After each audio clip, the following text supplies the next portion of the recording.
बिस्मिल्लाहिर्रहमानिर्रहीम नहमदुहु व नसल्ली व नसल्लिम अला रसूलिल करीम अम्मा बाद फ़अऊज़ु बिल्लाहि मिनश शैतानिर बिस्मिल्लाहिर्रहमानिर्रहीम व इंदहु मफ़ातिहुल ग़ैब ला यअलमुहा इल्ला हु व यअलमु मा फ़िल बर्रि वल बहर व मा तस्क़ुतु मिन वरक़तिन इल्ला यअलमुहा वला हब्बतिन फ़ी ज़ुलुमातिल अर्ज़ वला रत्बिन वला याबिसिन इल्ला फ़ी किताबिम मुबीन सदक़ल्लाहुल अज़ीम।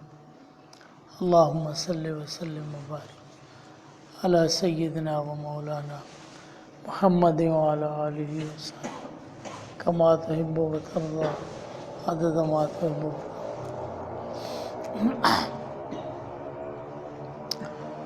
क़ुरान करीम जी दावा तौहीद जी अल्लाह ताला जी ज़ात बासिफ़ात अकेली वाहदहु ला शरीक उन जे ज़ात में इल्म में कुदरत ऐं तसरुफ़ में कोई शरीक न आहे ऐं ग़ैबदान मुश्किल कुशा हाजत रवा सिर्फ़ अल्लाह ताला जी ज़ात आहे। त इन में इंदहु मफ़ातिहुल ग़ैब अल्लाह ताला जी ज़ात जे लाइ ग़ैबदान हुजण जी दावा जो इस्बात। त आलिम ग़ैब यानी ग़ैब खे ॼाणण वारो ऐं ग़ैबदान ग़ैब जो इल्मु रखण वारो सिर्फ़ु अल्लाह ताला आहे। पैगंबरनि खे नबियनि खे जेको अल्लाह इल्मु अता फ़रमायो बज़रिए वही जे इल्हाम जे कश्फ ऐं मनाम जे निंड जे ऐं औलियाए किराम सहाबा किराम जेके विलायत जे आला मक़ाम ते आहिनि उन्हनि खे बि जेको इल्मु आहे उहो कश्फ ऐं इल्हाम जे मक़ाम ते वही जो तालुक़ु सिर्फ़ु नबी ऐं पैगंबर सां ख़ासि आहे। उन खां अलावा त वही इहो इत्तिला मिन अल्लाह ताला आहे यानी अल्लाह ताला जे तरफ़ां हिकिड़े क़िस्म जो इत्तिला आहे। लेकिन अल्लाह ताला जॾहिं चाहे त पैगंबर खां उन जो इल्मु वापसि वठे त नबी खे ख़बर न पए। चुनाचे ज़िंदगी जे बिल्कुलु आख़िरी मौक़े ते जॾहिं जनाब रसूलुल्लाह सल्लल्लाहु अलैहि वसल्लम विसाल खां सिर्फ़ु 3 ॾींहं पहिरीं जिब्रील अमीन अलैहिस्सलाम आयो ऐं अची करे सवाल कई इस्लाम छा आहे, ईमान छा आहे, एहसान छा आहे। सवाल करण खां पोइ वियो हलियो त अल्लामा इब्न हजर रहमतुल्लाह अलैह उन हदीस नक़ल फ़रमाई फ़तुल बारी में फ़रमाई त जनाब रसूलुल्लाह सल्लल्लाहु अलैहि वसल्लम फ़रमायो मा जानी जिब्राईलो क़त्तो इल्ला वक़द अरफ़्तुहु इल्ला अन तकून हाज़िहिल मर्रा। जिब्रील अमीन जॾहिं आयो त मूं हुनखे सुञातो पर हिन मरतबे जिब्राईल खे मूं कोन सुञातो।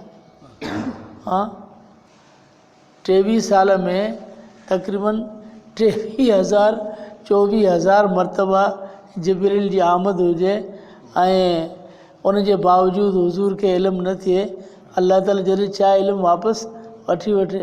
व इंदहु मफ़ातिहुल ग़ैब ला यअलमुहा इल्ला हू। ग़ैब जे ख़ज़ाननि जूं चाबियूं सिर्फ़ु अल्लाह वटि आहिनि जेके सिर्फ़ु उहो ॼाणे थो। ला यअलमुहा इल्ला हू जी माना त ग़ैबदान सिर्फ़ु अल्लाह जी ज़ात आहे। हाणे जेके हींअर हिकिड़ा जेके सॼो ॾींहुं चवनि था त असांजो मुर्शिद बि ग़ैबदान आहे त असांजा जेके पीरान पीर शाह अब्दुल क़ादिर जीलानी बि ग़ैबदान आहे त नबी बि ग़ैबदान आहे त सभु ग़ैबदान आहिनि। जिन बि ग़ैबदान आहिनि ग़ैब जूं ख़बरूं ॿुधाईंदा आहिनि। हज़रत पीरान पीर शाह अब्दुल क़ादिर जीलानी रहमतुल्लाह अलैह उन जो मक़ूल हो फ़रमाई मन क़ाल अन्नहु यालमुल ग़ैब ग़ैर अल्लाह फ़क़द कफ़र। जेको माण्हू चए थो त अल्लाह खां सवाइ ॿियो ग़ैब ॼाणे थो उहो काफ़िर आहे। पीरान पीर रहमतुल्लाह अलैह फ़रमाई त अल्लाह खां सवाइ जेको ग़ैबदान मञे थो उहो माण्हू कुफ़र थो करे। हे चवनि था पीरान पीर ग़ैबदान आहे उहो चए थो अल्लाह खां सवाइ कंहिंखे इल्मु न आहे। हिननि इहे जेको चादरूं चढ़ाइनि था न क़बरनि ते इहे चादरूं चढ़ाए चवनि था बुज़ुर्ग साहिबु तव्हां सुता पिया हुजो असीं पाणे कम खे छिकियो अथनि। इहे चादरूं इन जे लाइ चढ़ाइनि था त तव्हां आरामु फ़रमायो असीं पाणे कम खे छिकियूं था। छो हिन खे डप मथां जे उथी अचनि त मोचरा हणंदा ऐं 24 कलाक कमु त इन जे ख़िलाफ़ु करियूं था। इन करे हिननि जी ज़िंदगी ऐं जेसि ताईं वीचारा बुज़ुर्ग ज़िंदा हुआ शाह अब्दुल करीम शाह अब्दुल लतीफ़ भिटाई लाल शाहबाज़ कलंदर अली हजवेरी हज़रत ख़्वाजा फरीदुद्दीन गंज शकर रहमतुल्लाह अलैह, जेके अल्लाह जा बुज़ुर्ग वली हुआ, इहे सभु पंहिंजी ज़िंदगी में तौहीद जो अलम बुलंद कंदा रहिया। माण्हुनि खे अल्लाह जी अज़मत ऐं हुज़ूर जो शान ऐं दीन जी अज़मत सम्झाईंदा रहिया। जॾहिं हीअ दुनिया में जा विया, कंहिं ते बरेलियुनि जो कब्ज़ो आहे, कंहिं ते शियनि जो कब्ज़ो आहे। हाणे सभु पंहिंजूं जेबूं पिया गरम कनि, भरनि अक़ीदो। भई जॾहिं हीअ हिन अक़ीदे जो कोन्हो, पोइ तव्हां हितां उथो निकिरो, हलो तव्हां वञी शियनि खे झलियो या बरेलियुनि खे झलियो। हे त तौहीद परस्तो आहे, हिननि जे पोयां छो अची पिया आहियो?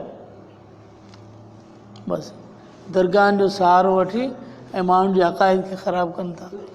अल्लाह फरमायो इंदहु मफ़ातिहुल ग़ैब ला यालमुहा इल्ला हुव, अल्लाह वटि ग़ैब जी चाबियूं नथो मालूम करे मगर उहो। व यालमु मा फिल बर्रि वल बहर, अल्लाह ई ॼाणे थो जेको ख़ुश्की ऐं समुंडनि में, ख़ुश्की ऐं समुंडनि में। समुंडनि में छा? समुंड में बि जेको ज़ुल्मात जे अंदरि हुजे, ऊंधाई दर ऊंधाई जे अंदरि जेका शइ हुजे, उनजो इल्मु बि अल्लाह ताला खे आहे। क़ुर में अल्लाह फरमायो वमा तस्कुतु मिन वरक़तिन इल्ला यालमुहा, नथो किरे को पन मगर अल्लाह उनखे मालूम करे थो। अल्लाह ताला जे इल्म जे अंदरि आहे। अल्लाह जे इल्म खां सवाइ हिकिड़ो पतो बि नथो किरे। वला हब्बतन फी ज़ुलुमातिल अर्ज़, हींअर चवनि था त अमेरिका खे अहिड़ी ताक़त आहे जो हिकिड़ी सुई जेका ज़मीन में आहे, सा बि अमेरिका ॾिसे थो, उनखे ख़बर पए थी सेटेलाइट जे निज़ाम सां। अमेरिका वञो हेतिरो हेतिरो दिमाग़ आहे 4 इंचनि जो, इहो ज़मीन ते जेका सुई उहा किरल उहा उनखे नज़र अचे थी, त पोइ जंहिं इन 4 इंच वारे दिमाग़ खे ठाहिण वारो जेको ख़ालिक़ हूंदो, उनजो इल्मु केतिरो हूंदो? हीअ त मख़लूक़ आहिनि सभु। पोइ अल्लाह फरमायो नथो किरे को पन मगर उनखे अल्लाह ॼाणे थो। वला हब्बतन फी ज़ुलुमातिल अर्ज़, न वञो दाणो ज़मीन जे ऊंधाइनि में, वला रत्मिन वला याबिसिन, न वरी को आलो न सुकल, इल्ला फी किताब मुबीन, मगर अल्लाह ताला जे उन पधरे पधरे लिखियल किताब जे अंदरि मौजूदु आहे। तक़दीर जे अंदरि हर जेको शइ आहे उहो अल्लाह ताला जे इल्म में लिखियलु आहे। चवंदा माण्हू चवंदा वरी तक़दीर में लिखियलु आहे त पोइ बाक़ी पोइ असीं छा लाइ जेको आहे सो हीउ कमु कयूं? भई तक़दीर में लिखियलु आहे, इहो अल्लाह ताला जो इल्मु आहे। तक़दीर अल्लाह जे इल्म जो नालो आहे। त अल्लाह ताला पंहिंजो इल्मु लिखी छॾियो आहे त हीअ शइ थींदी। अल्लाह जो इल्मु आउं कंहिंजे बारे में पेशिन गोई करियां थो त हीउ माण्हू वञी करे हीउ कमु कंदो, इहा पेशिन गोई आहे, मूं पंहिंजे इल्म ऐं दिमाग़ सां कई आहे। हाणे जो मतिलबु त इहो कोन्हे त मूं हिनखे मजबूर कयो त हीउ कमु कर या न कर, मूं मजबूर कोन कयो, मूं पंहिंजे दिमाग़ सां हिकिड़ी ॻाल्हि करे छॾी। हाणे दिमाग़ सां ॻाल्हि कई त उनजो मतिलबु उनखे मजबूर करण त न आहे। त अल्लाह ताला जो इल्मु तक़दीर में लिखियलु आहे। अल्लाह जो इल्मु कंहिंखे मजबूर कोन थो करे, जेको उहो कंदो उहो पंहिंजे इख़्तियार सां कंदो, पोइ हुनजे लाइ जन्नत या जहन्नम आहे। अल्लाहुम्मा सल्ली